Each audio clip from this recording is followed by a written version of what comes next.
Good afternoon, friends. So, welcome to Berlin. It's a very hot day, hot Sunday here. It is Sunday the 8th of September.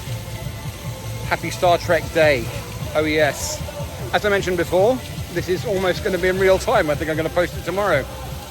It's a very hot day here in Berlin. I am slathered in Factor 50 sunscreen. I'm also on, I don't get paid until next week, so I'm on very limited funds. So I have tea and water and protein bars and a sandwich in my bag. Yeah, toasty fun. Anyway, behind me is the Brandenberg Gate, one of the most enduring symbols of Berlin. It was constructed in 1788 on the orders of King Frederick William II of Prussia. At the time, Germany and Poland were part of Prussia, of course. His grandfather, King Frederick William I, had built a gate here, but Frederick William II decided that he wanted his capital, Berlin, to be a cultural centre. He was, by all accounts, rather jealous of London, of course, Paris, of course, and also Vienna, because Berlin did not have that cultural heartbeat that was well known.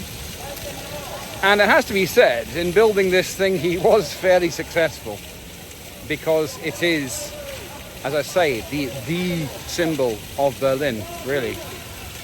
Built in 1788 in very much the neoclassical style, very Greek. 12 massive Doric fluted columns, and over just on the lintel there, perspective fun, are the 12 labours of Heracles. Heracles being the Greek pronunciation of Hercules, of course. And up top there is a quadriga. As erudite people will know, that is the name for a 4-horse chariot. It was the quadriga was designed and constructed by Johannes Gottfried Schadow, and it was quite useful because it was the first quadriga to be made since ancient times, really, and it was quite fortunate, as will become apparent a little later on, that they kept the molds. So 4 horses and a goddess, of course, holding the reins. Initially intended to be Irene, who was the Greek goddess of peace, but later on she became Victoria, the Roman goddess of victory. I was over by the fountain because there's a reasonably justifiable protest regarding veganism, and there's also a rather cool lady in very reflective clubbing wear playing a violin really very effectively. Anyway, so, as I say, that was 1788, Prussia. Now, not within Frederick Williams II's lifetime, but when Napoleon, in 1804, defeated the Prussian army, he led a triumphal procession through the gates, and the cheeky bastard took the quadriga and took it back to Paris as a trophy. A few years later, a Prussian general, Ernst von Pfuel, with a P, Pfuel, like Pfeiffer. Here, after Napoleon's defeat, he brought the quadriga back to be remounted on the Brandenberg Gate. The Brandenberg Gate, the quadriga faces east, for Prussia, of course. And at one point, it was the law that only the royal family, and also because of his achievements in getting the quadriga back, von Pfuel's family, only they were allowed to walk through the central passage. It really is an amazing edifice, actually. And also, I'll zoom in a little bit later on, but you can see up top there, that was a later addition. Victoria, the goddess, is wearing a laurel wreath in the Greek style, but also has a staff with an iron cross, which is very Prussian and, of course, later German, with an eagle up top. Now, of course, over the couple of centuries since its construction, the Brandenberg Gate has been used in victorious fashion by many, including, of course, the Nazis. I mentioned earlier that it was fortunate that they kept the molds for the quadriga, because, of course, at the end of World War II, Berlin did pay a terrible price. And the Brandenberg Gate was heavily damaged, and the quadriga was almost completely destroyed. Only one head of a horse remained. That's in a museum now. But they still had the molds, because Johann Gottfried Schadow had made, like I say, pretty epic violinist there. Gottfried Schadow had kept the molds. They were literally, in the ancient style, bashed sections of copper to make molds, because that, of course, is a post-war reproduction of the original quadriga. Anyway, it seemed fitting to have this be my first stop in Berlin. It's going to feel good to walk through the thing. Has to be said, man, I mean, my hostel is way out of town. It took me an hour to get here, which is quite a while, actually. Right, so, I don't know if you can actually see it. Probably not. Oh, actually, maybe. All right. One of the slightly more modern symbols of Berlin is the TV tower, which you can see in the distance there. Honestly, it's beautiful. It's an iconic piece of the skyline. It's in almost every postcard, but it's not actually that interesting. The Reichstag is just around the corner. Extremely modern Reichstag, has to be said. And through the central column, that road, which has been expanded and widened over the centuries, especially by the Nazis, goes all the way to the center. Right, we go around the corner, I think, now.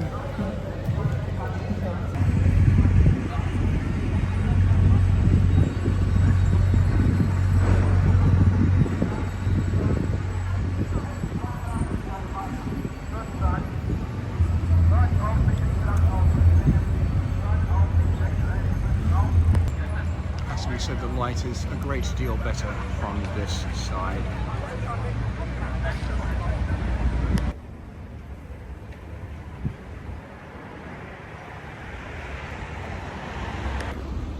Right, so Brandenberg Gate is only about 100 meters there. This behind me is the Reichstag, the government building before, during and after, of course. Now, you can't see it from here. I'll try and get a shot, but on top and in the center there is a massive modern part that is the center of the thing, because of course it was heavily damaged during World War II. Around the front there's clearly a very large event being planned and built. The building stages, the whole thing sectioned off, so I'm probably gonna comment on the Reichstag on the move. But this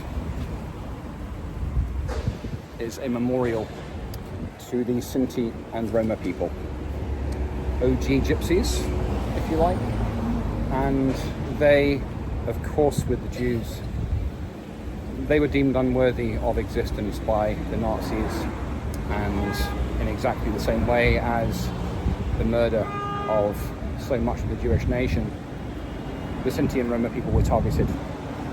I got a brief video of the comment over there by Helmut Schmidt in 1982, which I think was the first public acknowledgement. I couldn't get a video of this because the light's wrong and it was reflecting badly, so I'm just going to read it to you.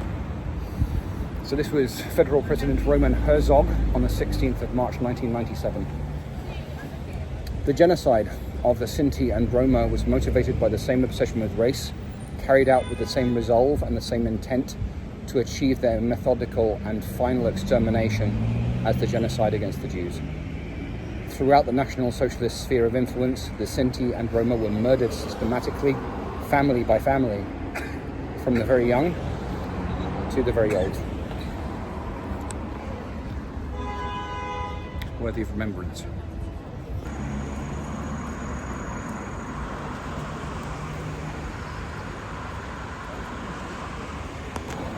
Okay, so Reichstag behind me, and as you can see at the center, there is a huge dome mounted on the top that you can actually climb up, which is very cool. So, there were no tickets left for today. On the bright side, tickets are free, which is the kind of maths I like to play.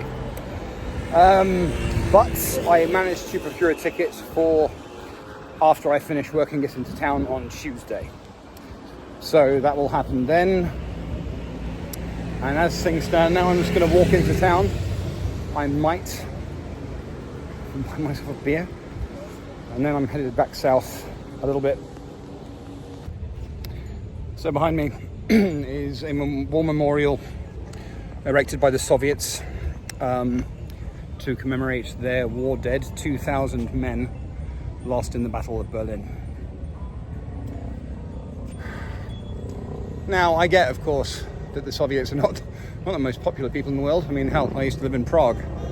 But they won the race to Berlin. Of course, the war was lost really by the beginning of 1945. And the British, the Americans, to a certain extent the Canadians, and the Russians were all racing to get here.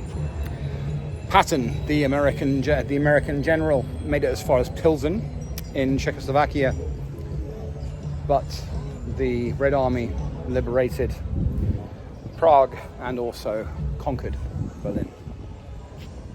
2,000 men lost. I cannot imagine just how many German civilians lost their lives at the hands of the Soviets. But to the credit of modern Germany, this memorial was handed over shortly after the fall of the Berlin Wall, and they have maintained it, the Germans, very, very well. It's in spectacular condition. There you go. Oh, sidebar. This being a spectacularly beautiful summer's Sunday, there are quite a few protests and demonstrations going on.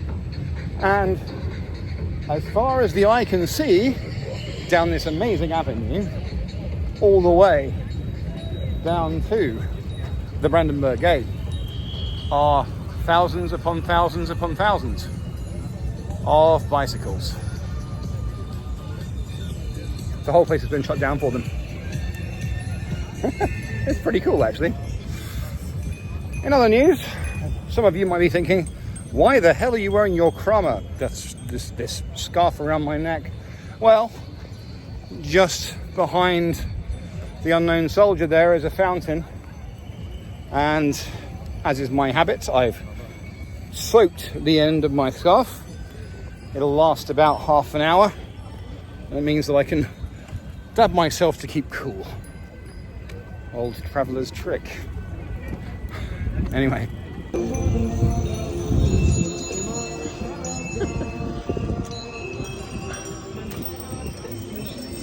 Just goes on and on and on and on.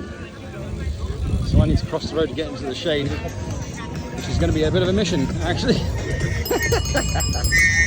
Brilliant.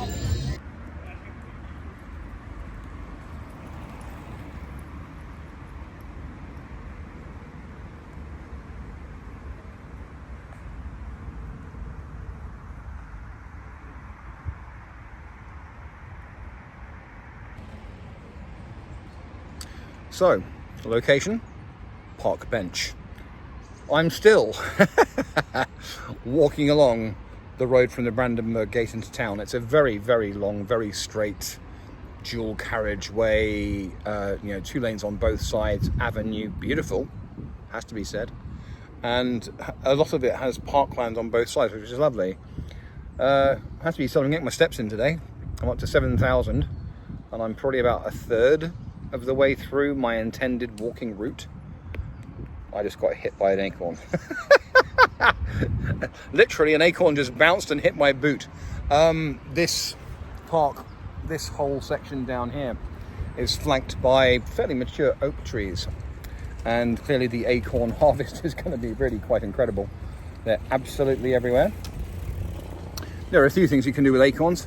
make biscuits out of them, actually, if you leach away the bitterness with water. But there are a lot.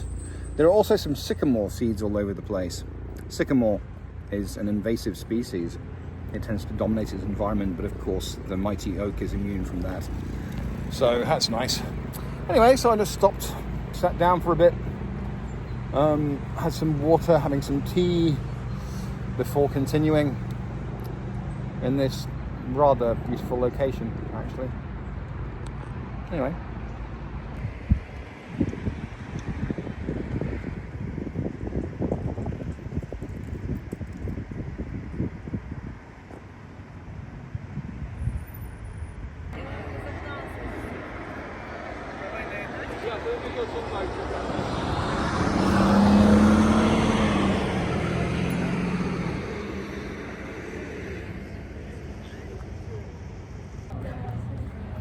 Right, walking along to Grandrukstrasse, and behind me is Schloss Bellevue. Literally, nice view castle, and it has to be said, man, it's very nice. Very, what the British would call Regency